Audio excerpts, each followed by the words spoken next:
വൈകുന്നേരങ്ങൾ എപ്പോഴും നല്ല തിരക്കുള്ളതാവുമല്ലോ, കുട്ടികളെ പഠിപ്പിക്കലും നമ്മൾ പിറ്റേന്നത്തേക്കുള്ള പ്രിപ്പറേഷൻസും കാര്യങ്ങളൊക്കെ ആയിട്ട്.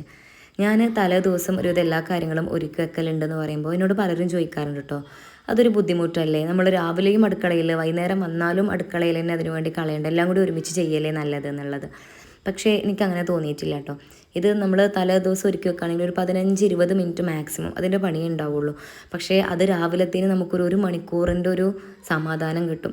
പിന്നെ എനിക്ക് രാവിലെ കുറച്ച് സമാധാനമായിട്ട് വല്ലാണ്ട് ഹറിബറിയൊന്നും ഇല്ലാണ്ട് പോണതാണ് ഇഷ്ടം. എന്തായാലും ചില ദിവസങ്ങളിൽ ഹറിബറി ആവാറുണ്ട് കേട്ടോ, എന്നും നമ്മുടെ പ്ലാനിങ് പോലെ ആവില്ലല്ലോ.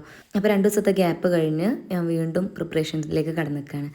നാളത്തേനും ബീട്രൂട്ട് ഉപ്പേരിയാണ്. ചിലപ്പോൾ രാവിലെ നൈഷുൻ്റെ സ്വഭാവം മാറാൻ ചാൻസ് ഉണ്ട്. അപ്പോൾ എന്തെങ്കിലും ഒരു ഫ്രൈ വേണ്ടി വെച്ചിട്ട് ഞാൻ വഴുതനങ്ങയും അരിഞ്ഞു വെക്കുന്നുണ്ട് പൊരിക്കാൻ വേണ്ടിയിട്ട്. അപ്പോൾ അത് രണ്ടും കൂടിയാകുമ്പോൾ വലിയ കുഴപ്പമുണ്ടാവില്ല.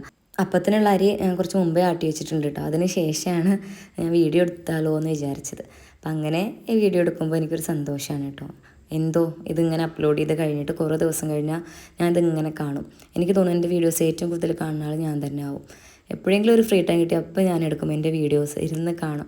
നമുക്ക് സന്തോഷം കിട്ടുന്ന കാര്യങ്ങൾ ചെയ്യാന്നുള്ളതല്ലേ. ഇതാകുമ്പോൾ ആർക്കും ഒരു ബുദ്ധിമുട്ടും ഇല്ല, നമുക്ക് സന്തോഷം കിട്ടുന്നുണ്ട്. അങ്ങനത്തെ കാര്യങ്ങളാണ് ഞാൻ കൂടുതൽ പ്രിഫർ ചെയ്യാറുള്ളത്. ഇന്ന് ഞായറാഴ്ച കൊണ്ട് കാക്കു നേരത്തെ എത്തിയിട്ടുണ്ട് കേട്ടോ. അപ്പോൾ നൈഷു പഠിക്കുകയാണെങ്കിൽ അവൾക്ക് ഗിഫ്റ്റ് ചെയ്യാമെന്ന് പറഞ്ഞിട്ട് ഒരു ബോക്സ് കൊണ്ടുവരാമെന്ന് പറഞ്ഞിട്ടുണ്ടായിരുന്നു. അപ്പോൾ ആ ബോക്സും കൊണ്ടാണ് കാക്കു വന്നിട്ടുള്ളത്. അപ്പോൾ അവൾ ഭയങ്കര ഹാപ്പിയാണ്, എനിക്കത് കാണിച്ചു തരുമൊക്കെയാണ്. പിന്നെ ഒരുപാട് പണിയുണ്ട് കേട്ടോ പ്രാവശ്യം. കാരണം 8ലെയും 10ലെയും ടെക്സ്റ്റ് ബുക്ക് മാറിയത് കാരണം നമുക്ക് നല്ല രീതിയിൽ റെഫർ ചെയ്തിട്ട് മാത്രമേ ക്ലാസ്സിൽ പോകാൻ പറ്റുള്ളൂ. അപ്പോൾ 2 ദിവസം ലീവ് ഉണ്ടായിരുന്നെങ്കിലും ഞാൻ മടിച്ചിയായിട്ട് അവിടെ ഇരുന്നു. ഇന്നാണ് എനിക്ക് നാളത്തേനുള്ള റെഫറൻസ് ഉണ്ടല്ലോ എന്ന് ഓർത്ത് അത് ചെയ്യാതിരിക്കണം കേട്ടോ. പിന്നെ കുറേ ക്ലാസ്സുകളിൽ എക്സാം പറഞ്ഞിട്ടുണ്ട് നാളെ. അപ്പോൾ അതിനുള്ള ക്വസ്റ്റ്യൻ പേപ്പർ പ്രിപ്പറേഷൻസും കാര്യങ്ങളൊക്കെ ഉണ്ടായിരുന്നു. ഇത് ഞാൻ 10ാം ക്ലാസ്സിനുള്ള ടീച്ചിങ് നോട്ട് എഴുതാണ്. എനിക്ക് 2 10 കേട്ടോ പ്രാവശ്യം ഉള്ളത്.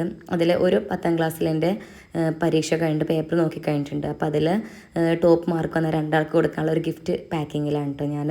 ഇപ്പോഴത്തെ കുട്ടികൾക്ക് പണ്ടൊക്കെ എനിക്കൊക്കെ ബോക്സ്, പെന്ന്, ബുക്ക് അങ്ങനത്തെയൊക്കെ കിട്ടുമ്പോൾ ഭയങ്കര സന്തോഷമായിരുന്നു. ഇപ്പോഴത്തെ കുട്ടികൾക്ക് എന്തോ അതിനൊന്നും വലിയ വാല്യൂ ഇല്ലാത്ത പോലെയാണ്. പെന്നും ബുക്കൊക്കെ കൊടുത്താൽ ഇതാ ആ ഒരു മട്ടാണ്. അപ്പോൾ മിഠായി കൊടുത്ത് നോക്കാം. ഇതാ ഫസ്റ്റ് പരീക്ഷണമാണ് കേട്ടോ എൻ്റെ.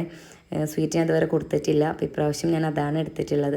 അപ്പോൾ ഏകദേശം എൻ്റെ കാര്യങ്ങളൊക്കെ റെഡി ആയിട്ടുണ്ട്. ഫുഡും കാര്യങ്ങളൊക്കെ കഴിഞ്ഞ് കിച്ചണൊക്കെ ക്ലീൻ ചെയ്തിട്ടുണ്ട്. ഇനി നാളത്തേനുള്ള ഡ്രസ്സ് ഷേപ്പ് ചെയ്താൽ കിടക്കലായി.